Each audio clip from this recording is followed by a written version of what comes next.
अस्सलाम वालेकुम to all of you students. कल के हमने लेक्चर में एक्सरसाइज नंबर 6.1 का क्वेश्चन नंबर 1 to 3 कंप्लीट किए थे। ठीक है, आज हम स्टार्ट करने लगे क्वेश्चन नंबर 4।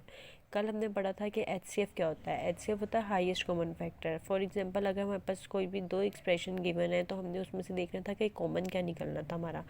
हमने जो कॉमन निकला हमारा, हमने उसको कह दिया कि वो हमारा हाईएस्ट कॉमन फैक्टर है, मतलब वो हमारा एचसीएफ निकल आया है। ठीक है, आज हमने पढ़ना है एलसीएम। एलसीएम मतलब लीस्ट कॉमन मल्टीपल। अब लीस्ट कॉमन मल्टीपल क्या होता है? हमारे पास दो एक्सप्रेशन गिवन है, उसमें हमने सबसे पहले हमने कल की तरह हमने क्या किया, इसमें से हमने निकाला, इसको एलसीएम लिया, इसका 39 था, इसके फैक्टर्स बने 3 × 13। ठीक है, और एक्स 7 था तो एक्स को हमने 7 टाइम लिख दिया। वाई की पावर क्यूब थी, हमने वाई को 3 टाइम लिख दिया, और जेड सिंगल था तो हमने जेड ऐसे लिख दिया। ठीक है, जेड की पावर 1 थी। नेक्स्ट हमारे पास है 91, एक्स की पावर 5, वाई की पावर 6 और जेड की power 7। Same as it is हमने फैक्टर्स बनाए 91 के फैक्टर्स बने 7 × 3। एक्स को हमने 5 टाइम लिखा, वाई को हमने 6 टाइम लिखा और जेड को हमने 7 टाइम लिखा। ठीक है, अब एलसीएम का फार्मूला जो होता है वो होता है एलसीएम इक्वल है common factor multiply uncommon factor. सबसे पहले हमने देखना है कि इसमें से हमारा कॉमन क्या क्या निकल रहा है। एक हमारे पास एक्स 13 कॉमन आ रहा है। सेकंड हमारे पास देखनी है हमने कितने एक्स हमारे पास कॉमन आ रहे हैं। 1 2 3 4 5, हमारे पास 5 एक्स कॉमन है। ठीक है, नेक्स्ट हमने देखना है कि हमारे पास वाई कितने कॉमन आ रहे हैं। 1 2 3। ठीक हो गया। जेड हमने देखा कितने कॉमन आ रहे हैं। जेड हमारे पास एक कॉमन आ रहा है। हमने कॉमन फैक्टर्स में लिखा 13, एक्स की पावर 5, वाई क्यूब और जेड। नेक्स्ट हमने अनकॉमन में क्या लिखा, जो हमारे पास बचा हुआ था 3 7, और जो जितने हमारे पास एक्स बचे हुए थे, एक्स की पावर 2 थी, वाई की पावर 2 क्यूब थी 1 2, और ये वाई 3। ठीक है, और जेड की पावर हमारे पास 6 थी। ये हमारे पास हुआ। फिर हमने क्या किया, हमने फार्मूला यहाँ पे अप्लाई किया। एलसीएम इक्वल होता है common factor multiply uncommon factor. इसमें हमने इन दोनों को आपस में मल्टीप्लाई करवा दिया। ठीक है, जब मल्टीप्लाई करवाया तो हमारे पास ये आंसर निकला। ये हमारा हो गया लीस्ट कॉमन मल्टीपल। नेक्स्ट हमारे पास क्वेश्चन है क्वेश्चन नंबर 5, जिसमें उन्होंने कहा हुआ है कि एलसीएम निकालना है बाय फैक्टराइजेशन, फैक्टराइजिंग मेथड से। ठीक है, अब उसमें हमने क्या करना था, फैक्टराइजेशन में हम सबसे पहले क्या करते हैं, अगर कोई चीज़ कॉमन आ रही है तो हमने कॉमन लेनी है, अगर कॉमन नहीं आ रही तो ये इसके हमने फैक्टर्स बनाने हैं, मतलब इसको ब्रेक डाउन मेथड से करना है। अब हमने ब्रेक डाउन मेथड से किया तो 100 को मल्टीप्लाई किया 100 से, और हमने इसके फैक्टर्स देखे कि कौन से ऐसे दो फैक्टर्स हैं जिनको ऐड या सब्ट्रैक्ट करके हमारे पास 25 आंसर आता है। ठीक है, तो हमने देखा 20 को 5 से मल्टीप्लाई करो तो 100 आता है। फिर हमने देखा कि 20 में 5 ऐड करो तो हमारे पास क्या आएगा 25। ठीक है, लेकिन साथ हमने साइन माइनस माइनस प्लस इसलिए लगाया क्योंकि हमारे पास यहाँ पे साइन माइनस का था। ठीक है, इन दोनों को ऐड करके हमारे पास क्या हुआ 25 आया। ठीक है, बड़ी वैल्यू के साथ जो साइन था वो हमने लगाया दोनों तरफ और हमने सॉल्व कर दिया। एक्स स्क्वायर, अब इन दोनों में से हमने एक्स कॉमन लिया, इन दोनों में से हमने -5 कॉमन लिया। हमारे पास जो है ये दो वैल्यू सेम आती हैं। ठीक है, इन दोनों को हमने इकट्ठा करके लिख दिया और इसको हमने इसके साथ मिला के लिख दिया। नेक्स्ट हमारे पास उन्होंने एक इक्वेशन दी हुई है (x(-x-20). इसमें हमने क्या किया, सेम एज इट इज़ हमने ब्रेक डाउन मेथड अप्लाई किया, ब्रेक डाउन मेथड फैक्टराइज किया। इसके बाद हमारे पास क्या आया, हमने देखा कि x इन दो में से x कॉमन आया, इन दो में से 4 कॉमन आया। ठीक है, अब हमने क्या करना था, एलसीएम निकालना है। एलसीएम का फार्मूला होता था common factor multiply uncommon factor. अब कॉमन फैक्टर क्या है, x-5 इसमें भी है, x-5 इसमें भी है। ठीक है, मतलब कि ये हमारे पास क्या हुआ, अनकॉमन फैक्टर हुआ है। अनकॉमन फैक्टर हुआ तो हमने यहाँ पे लिख दिया एक टाइम। ठीक है, ये 2 टाइम नहीं आना क्योंकि हमारे पास एक कॉमन है, दोनों में है, तो ये हमारे पास 1 टाइम आएगा। ठीक है, नेक्स्ट हमारे पास अनकॉमन फैक्टर हमारे पास क्या है, x+4 और x-20। स्टूडेंट्स, नेक्स्ट हमारे पास उसी का ही क्वेश्चन नंबर 2 है, जिसमें हमें कहा हुआ है कि हमारे पास ये दो इक्वेशंस गिवन है, एक गिवन है और सेकंड हमारे पास ये है। ठीक है, हमने सबसे पहले 4 के फैक्टर्स देखे, 2 2 जा 4 हो गया। उसके बाद हमने x की पावर 4 है और -1 है। अब x की पावर 4 और -1 है तो हमने देखा कि यहाँ पे हमारा फार्मूला बन रहा है। अगर हम x की पावर 4 को हम इसका स्क्वायर बना लें, ठीक है, 2 का स्क्वायर बन गया हमारे पास, मतलब एक फार्मूला बन गया। यहाँ पे हमने -1 को भी स्क्वायर ले लिया। यहाँ पे हमारा फार्मूला कौन सा बना, a² -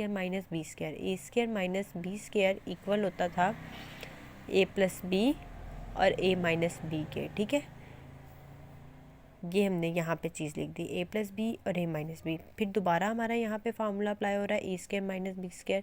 फिर हमने यहाँ पे फार्मूला ओपन किया a प्लस बी और a माइनस बी का, और ये वाली वैल्यू एज इट इज़ उतारी।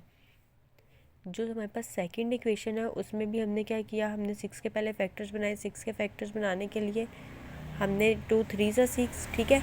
और इसके बाद हमने क्या किया, फर्स्ट 2 में से हमने देखा कि क्या हमारे पास कॉमन आ रहा है, हमने वो लिया।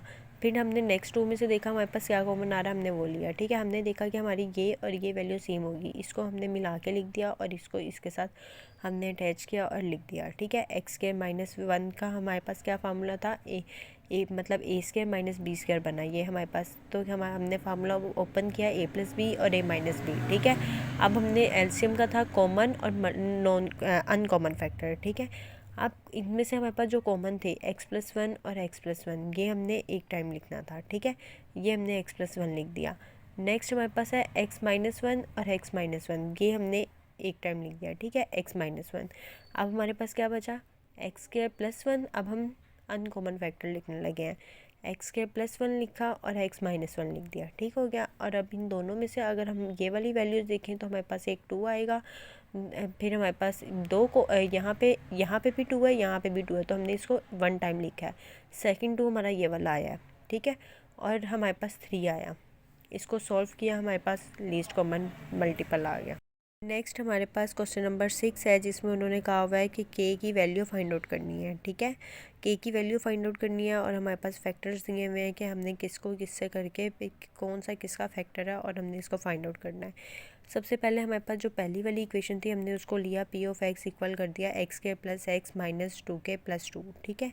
हमने कहा कि एक्स प्लस 4 जो है वो HCF है पी ऑफ एक्स और क्यू ऑफ एक्स का, ठीक है। अब x प्लस 4 जो हमारे पास गिवन था हमने उसको इक्वल किया 0 के, वहाँ से हमने x की वैल्यू निकाली। x की वैल्यू निकालने के बाद हमने उसको इसको हम इक्वेशन नंबर 1 का नाम दे देते हैं। इसको हमने इक्वेशन नंबर 1 में पुट किया है, ठीक है। जहाँ जहाँ x था वहाँ वहाँ हमने -4 पुट किया। जब -4 हमने पुट किया तो हमारे पास ये आंसर आया। अब हमारे पास क्या था, हमने k की वैल्यू निकालनी थी। यहाँ पे हमारे पास -2 के प्लस 10 हो गया, ठीक है। पी ऑफ -4 इक्वल टू 0 है, यहाँ पे हमने 0 अप्लाई किया। -2 के प्लस 10 हो गया। ये वाला जो था हमारे पास -2 के प्लस 10 इक्वल हो गया 0 के, ठीक है। ये चीज़ यहाँ पे हमारे पास माइनस हो रही थी, वहाँ जाके हमारे पास क्या होगी, ऐड होगी। इस वजह से हमने किया है, वहाँ पे ले गए हैं, ठीक है। ये हो गया 10 इक्वल है 2 के, ठीक है। अब हमारे पास 10 ये चीज़ मल्टीप्लाई हो रही है और इधर आके डिवाइड हो जाएगी, तो ये हमारे पास 5 आंसर आया है, ठीक हो गया। अच्छा, तो स्टूडेंट्स नेक्स्ट हमारे पास क्वेश्चन नंबर 7 है, जिसमें से उन्होंने दो हमारे पास वैल्यूज़ दी हुई है x प्लस 3 और x माइनस 2, और उन्होंने कह दिया है कि वो HCF है किसका, P ऑफ x का और Q ऑफ x का, ठीक है। सबसे पहले हमारे पास क्या हुआ, हमने कहा कि दोनों जो फैक्टर्स हैं हमने लिख दिया कि इससे डिवाइड हो सकते हैं, ठीक है, होंगे।